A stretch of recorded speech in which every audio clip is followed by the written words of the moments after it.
Welcome to Beyond the Page, the official podcast of Choice, the magazine of professional coaching, where we bring you amazing insights and in-depth features you just won't find anywhere else. I'm your host, Gary Schleifer, and I'm excited and expanded to expand your learning as we dive into the latest articles, have a chat with this brilliant author behind one of them, and uncover the learnings that are transforming the coaching world. When you have a moment, take the time to join our vibrant community of coaching professionals as we explore groundbreaking ideas, share expert tips and techniques, and make a real difference in our clients' lives. This is your go-to resource for all things coaching. But for now, let's dive in. In today's episode, I'm speaking with certified coach Annmarie Caño, who is the author of an article in our latest issue, Coaching, Anti-Racism, and the Backlash Against AEI. I can't say that without getting a little too serious, but important topic. Her article is entitled Liberating Latine Leaders, What the Higher Education Coaching Community Can Do to Welcome Latine Coaches in an Age of DEI and Backlash. A little bit about Annmarie. She's a licensed clinical psychologist and a certified coach whose coaching is informed by 25 years of experience in higher education, including as an award-winning teacher and mentor, a principal investigator on National Institutes of Health grants, a two-time fellow of the American Psychological Association, and an academic leader in public and private institutions, including and as a dean and associate provost.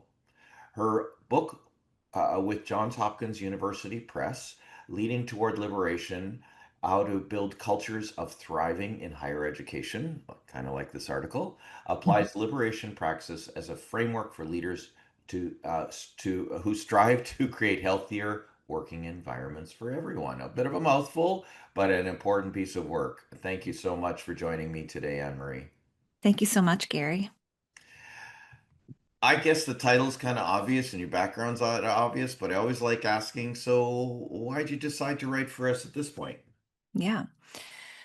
Well, I'm incredibly thankful to Julia Chinyere Opara, who Yeah. really curated this group of articles. She saw the need for us to address in the coaching world what is happening in the wider world, and um, when I saw the call for articles, I thought, based on my own experience as a coach, there's not that many coaches like me. And I talk about in the article how about 2% of coaches who responded to a poll from the ICF identified as Latino, Latina, Latine, Latinx. And that has always been my issue or my experience in higher education as well. Being a professor, being a leader, and looking around and saying, where's everybody else like me?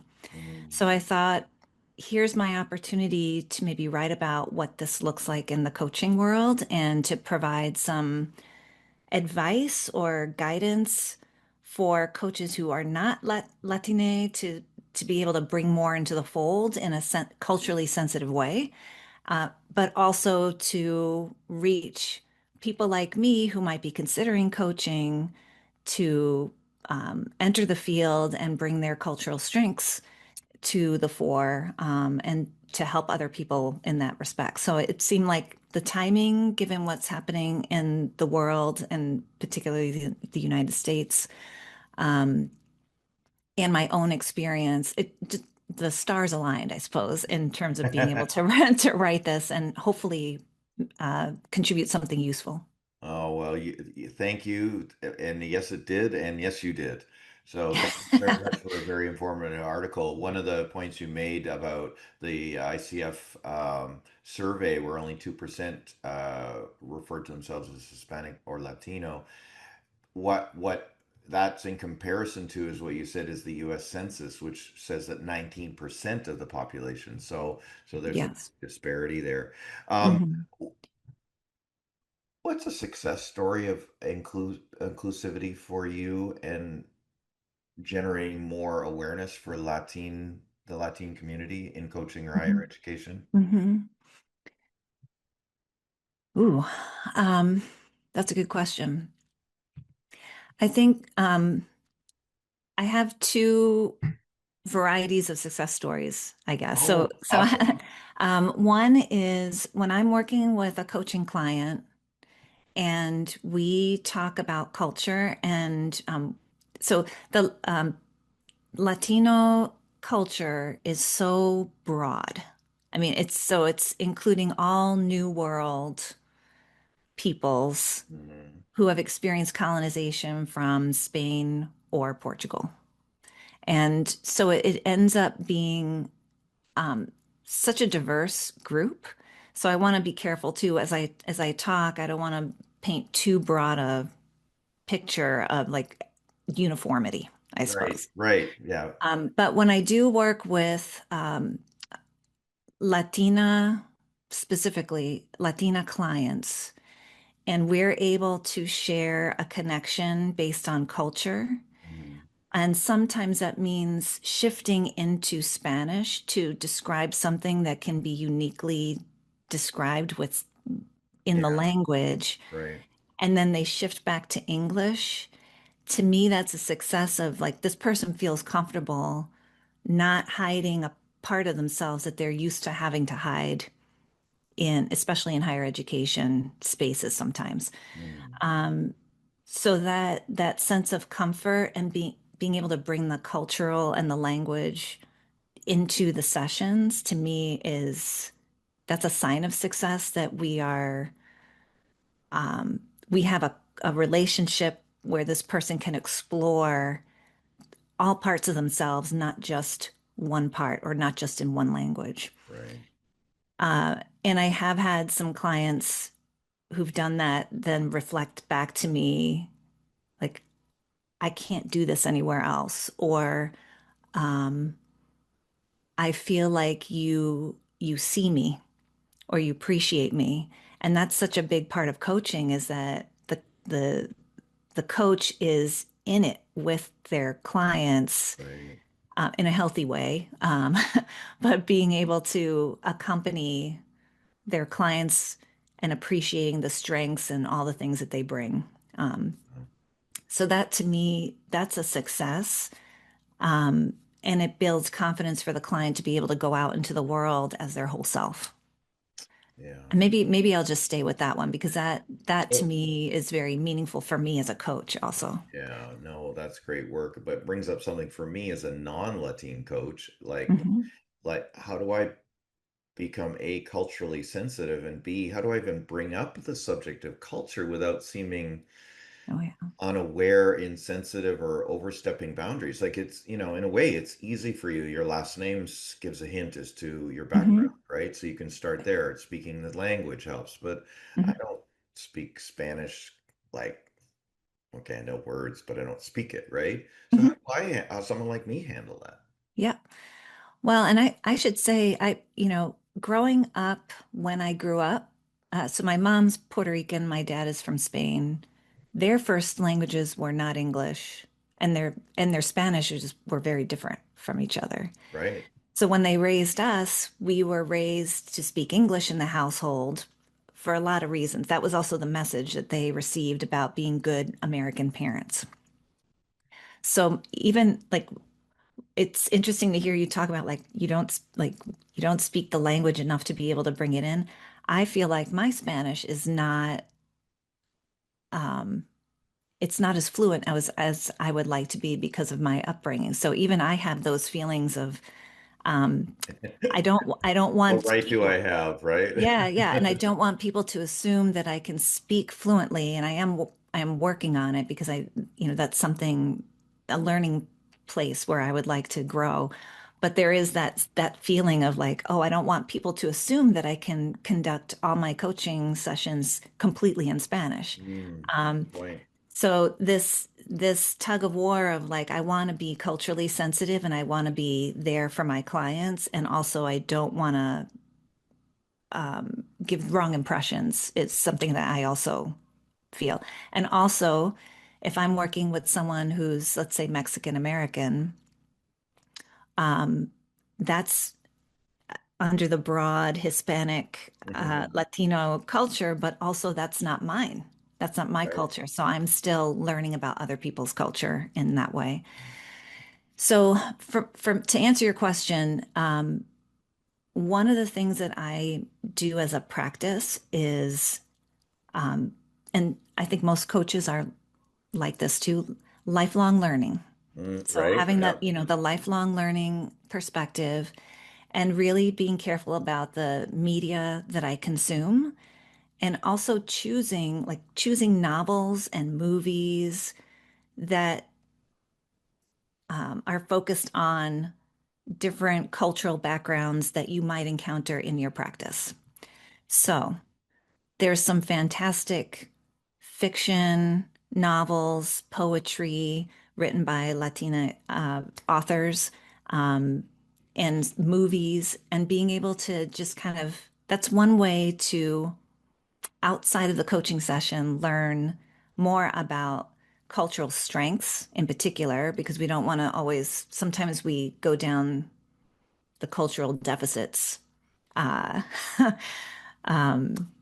pathway where people are like, oh, I need to help my Latino clients Oh, because, I see what you're saying. you Yeah. know, I need to rescue them or I need to teach them something, teach them to fit in or teach them to assimilate. When in fact, especially in coaching, I think that's antithetical to the coaching Right. Because we consider relationship. them naturally creative, resourceful, and whole. Yes. Yeah. So what is it that your client is bringing to the session that makes them a whole person with strengths? And, so part of that is just learning about culture, maybe attending cultural events in your community. If you have a lot of in-person clients, being able to see like what's happening in my community and just being curious like a coach is. Yeah. Um, Right. Yeah. But other ways might be on the coaching, if you have a coaching intake form, which I think we all should have All some sort of should intake. have. I do. So, Having questions about culture and not just a checkbox type of question, but even a question like, what do you appreciate about your culture? How does your culture inform your leadership?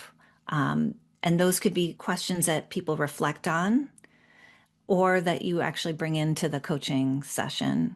yeah. And to be prepared that some people are going to say, oh, no one's ever asked me that question before. I need to think about that. Or sometimes there is the answer like, well, culture doesn't inform my work. And I would say, well, it's always in the background. It's like in the air, Right. culture. So figuring out, I think it just comes down to the curiosity, like be Right. curious. Yeah. And if there are cultural differences, to just say, like, oh, I notice that you are talking a lot about these cultural festivals or a holiday. Can you tell me more about that? What do you like about that? How does that sustain you or why is that meaningful to you? Those kinds of questions will help you understand what's driving your client and help you understand where your client's coming from. Yeah. Great advice. Thank you very much. Yeah, it is like, cis white male like myself. It's I don't want to appear like I'm not aware of any differences, and Right. yet I like you to the point is like I don't want to overstep or insult anyone, right? So let them come to the table, and to your point, create an opening. If Mhm. they choose not to go through it, that's fine, right? Right. But always be aware, and that's what we're doing, being very present with our clients and watch for when Yes. things come up and Yes. ask those questions, right? It doesn't, Hmm. it's not I love the old way we used to say the big A agenda. We're not there to trip them on the culture. We're looking to Right. how does culture and sexuality and age and all the things come Yes. into it. It's another piece of the puzzle we haven't put a spotlight on for very long. So it's Yeah. time, and to your point in the article and in this conversation, to do that. So thank you Yeah. for the Yeah. reminder and the ways and things like that. So, And um, I yeah, can, go ahead. yeah, I'd like to add one more thing too. Spirituality is another one of those buckets Right. that, for some people, it really, that's their cornerstone. It's the thing that really drives them. And for others, they're like, yeah, I don't, that's not my thing.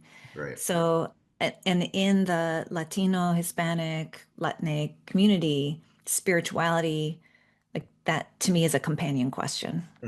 Um, because for many, maybe they have Catholic roots or experience in Catholic sorts of Oh. experiences, and that they may have transformed or they may have rejected. But again, not making assumptions like all Latine people are Christian. Like that would be too, that's a generalization that's incorrect. Yeah. Um, but spirituality of like where do they find the sacred? Where do your coaching clients find the sacred? Where do they experience awe and wonder? Those are additional questions that could be asked. Mm, excellent.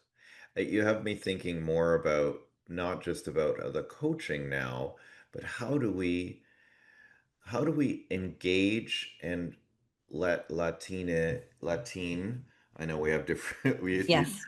Yeah. there's so many ways that can go, but Yes. Latine, Hmm. Latinx, Hmm.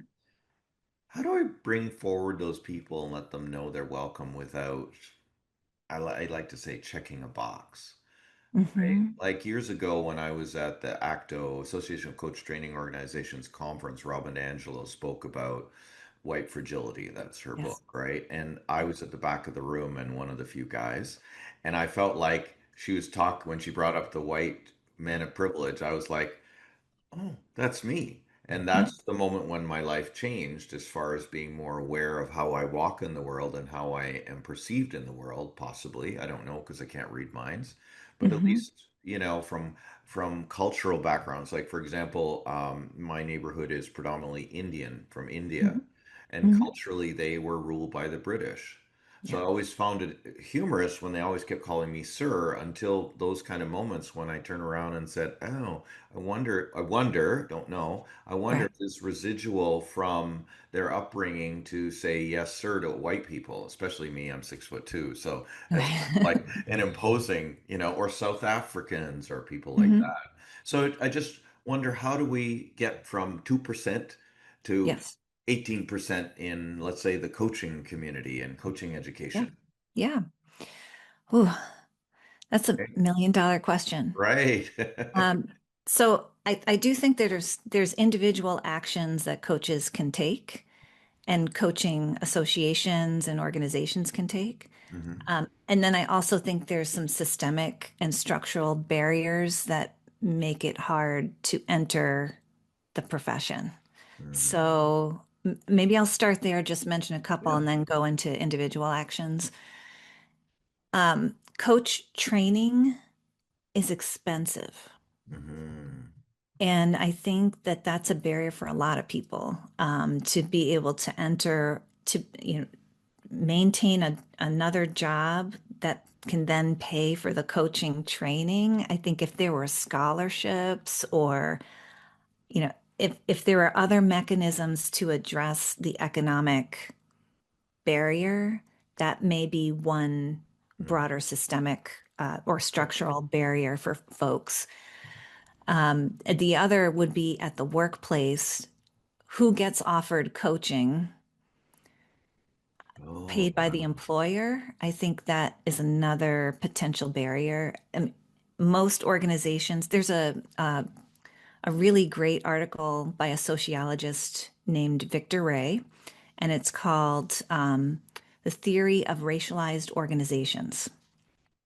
He published this a few years back and he talked about hierarchical organizations. And one of the feature of a racialized organization is as you go up the ranks, do the leaders, the percentage of leaders who are white, uh, does that go up as you go up the ranks?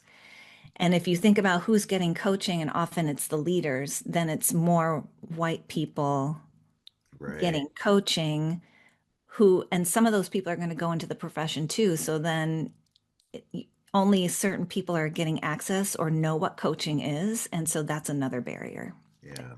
think. So there's those big questions. we'll put them aside for a Right. second. Um, for us, for coaches, I think there's some simple things to do. So when we think about like mentoring people that we think, you make a great coach, like being able to be mindful of who we're saying that to. Mm, And if we do a little inventory and we see like, oh, I'm actually only reaching certain people with that comment. How can I tell some other people from minoritized backgrounds, oh, you'd make a great coach? And I'd be happy to tell you about what coaching is like and maybe make some connections. And so just that outreach and for us to be more mindful of who we're reaching out to, whether it's in person or on LinkedIn or these different mechanisms, I think that would be an individual action that right. coaches could take. And then when it comes to inviting people for podcasts, let's say, Or writing for choice. or writing for choice, or speaking at a coaching conference, or doing these kinds of things, that mindfulness of, okay, who who are my automatic people that I'm thinking about, and then what are the demographics of these people? What's the lived experiences of these people? Do I have representation across the different groups that I might want? And and also this is where like you could tokenize somebody and say, I'm going to take this person and plunk them into my white panel, let's say. Hmm. The better option is to take a step back and say, what do I want people to learn from this panel? And do I have the breadth of lived experience and professional experience that I need to really make a great panel? Hmm. And then if you still are coming up with a panel that maybe lacks the kind of diversity that you're looking for, Hmm. to then reach out to your network and try to build relationships. That's the other thing. Like Yeah. coaches are great at building relationships with their clients, and they can extend that to building relationships with other coaches. True, true. Yeah. I went through the same thing and the struggle I went through when after that, again, 2019, Robin DeAngelo, thank you, Yeah. seriously, and looking at my editorial board, and it was all white women. Hmm. And I I didn't want to feel like I was checking a box, but my editorial board was not representative of the coaching community. Hmm. And so how we did it is we did it based on fit. Like just think of somebody else who represents another culture, another race, another section of the coach of humanity, and Right. let's invite Hmm. them in. But it's this drives me crazy, and I notice it is I think my world has been social media has formed my world so that Yes. it's predominantly white. Talk about a systemic issue.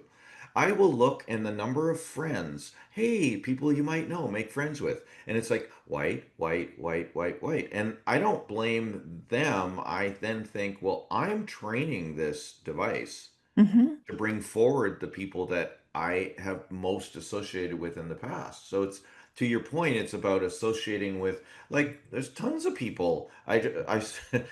Sorry, my fellow white folks, but I've been skipping you so I can have a more representative community. And I look at them and they're all equal, So why doesn't it? Yeah. What do I need to do to get my world to be more representative of the community I work and live in? Yeah. And I appreciate yeah, I appreciate your intentionality with that. So the first step is the awareness, like, Mhm. oh, I didn't notice this. And then the second step is like, well, what do I do about it? Mhm. And um, I don't want to underestimate, like, that takes work. And one of my academic jobs, one of my tasks was to create these panels of expertise to share with the rest of the campus community. And that would happen to me. I would create like, who's my list of people that are just available at the top of my Go-tos. head? Yeah. And it was mostly white women that I had associated with in my career. And also, like, I want to acknowledge I'm often read as a white person because of I have light skin tone. Sometimes people they don't know my cultural background. Right. So I move in these different places differently because of how people read me. And so I looked at the list and I was like, well, how can I put this panel in front of this campus community that is much more diverse than than this panel? And so I put myself out, like I went to more different kinds of meetings that I normally would not have gone to. I would just strike up conversations with people Mhm. just to get to know people. And Right. so that's where that curiosity and putting yourself out there, going to events that you might not normally go to, celebrating other people's cultures. Then people saw me as a trusted person. They're like, "Oh, she's using her precious time to show up at our event." And I notice that now when I see people who don't share my culture showing up at cultural events. And I'm like, wow, that person decided to use their Saturday night to come to this. Hmm. Like, that's good. That person gets a gold star from me. Like we notice that. Yeah. So when we notice that people are showing up for our things and then they invite us in, not just to check a box, but because they really value what we have to say or what we have experienced, that's when you become known as someone who is trusted.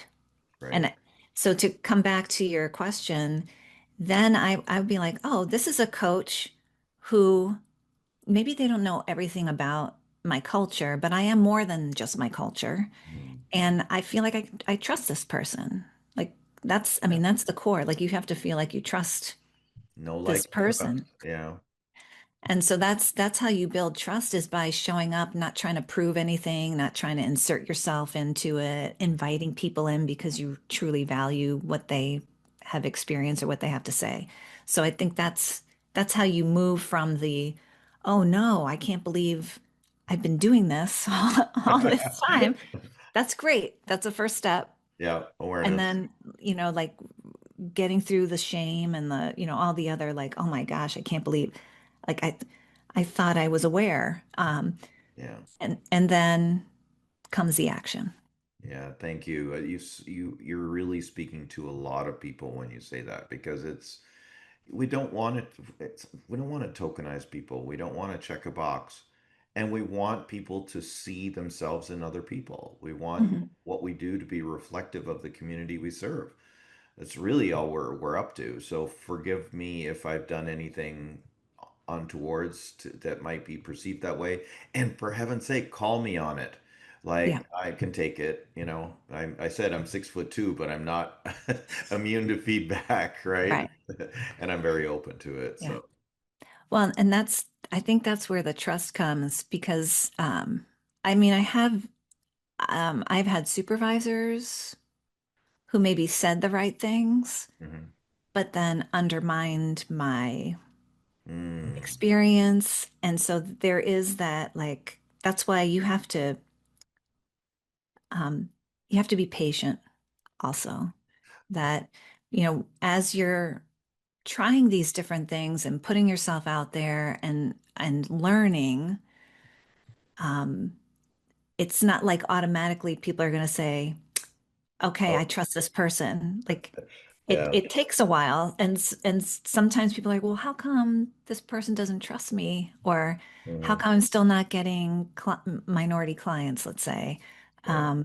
I would say, well, um, there's a lot of people have had a lot of bad experiences Mm, and they don't want to put themselves in another place where they're going to have an experience like that. And coaching it's a vulnerable place to be. So that it may take a while, but that's all part of the process. Yeah. Yeah. And look at me. I mean, it's 6 years on, and I'm still questioning. I'm thinking now as a result of this, I don't have any Latinos on my editorial board. Mm, Not interesting, right? yeah. So that's something to consider. Hmm. Oh my gosh, we could go on, and Yeah. we're limited in time. Um, uh, Anne-Marie, thank you. What would you like our audience to do as a result of the article in this conversation? Hmm. I think if they, if the audience can think of one thing that they can do to increase the representation of Latino, Latina, Latinx, Latine coaches, uh, whether it's something at at their organizational level, whether it's reaching out to somebody and just saying, "Hey, I think you'd make a great coach." I think that would be fabulous. Um, I also can I share about my book? Please do. Well, I know. okay. Congratulations. Thank you. So, I have a book called Leading Toward Liberation that's out from Johns Hopkins Press. It's not specifically for coaches, but the way I structured it, it's for leaders to lead from a place of liberation and freedom, which is so aligned with coaching. Right? And it is based on Latin American liberation praxis, which is a bit of what I talk about in the choice article. Yeah. And each chapter ends with a set of coaching questions because I wanted to bring that coaching experience Oh, yeah. into the work. So that might be another step is to consider checking that book out. Yeah, thank you. And good luck with that. And I hope our audience takes you up on looking that one up. I'm sure it's going to be available in the usual book places. Yes. Yeah. And as on behalf of Choice Magazine, I invite other I apologize for the pronunciation because the E to me is Yes. Latine uh, Yes. community to write for Choice Magazine. Mhm. Don't be a stranger. I welcome conversations with anybody about any topic. You can book a time with me. Just reach out by email, Gary at choice-online.com. I'm sure there's a place somewhere where you're podcasting or receiving things from me. So, uh, you know, everyone's welcome to write for Choice Magazine. Mhm. Anne Marie, what's the best place for people to reach you if they want to know more? Sure. They can reach me on LinkedIn. That's probably the best place. Okay. Yeah. I have to remember to make sure I've connected with you online. Oh, yes, absolutely. That's great. Again, thank you so much for the article and for this conversation, Anne Marie. Thank you, Gary. It was delightful. Thank you so much for joining us for this Beyond the Page episode. For more episodes, subscribe via the favorite podcast app, probably the one that got you here in the first place. If you're not a subscriber to Choice Magazine, you can sign up for a free digital issue by scanning the QR code in the top right hand corner if you're watching this podcast. If not, and you're listening, go to choice-online.com and click the Sign Up Now button. I'm Gary Schleifer. Enjoy the journey of mastery.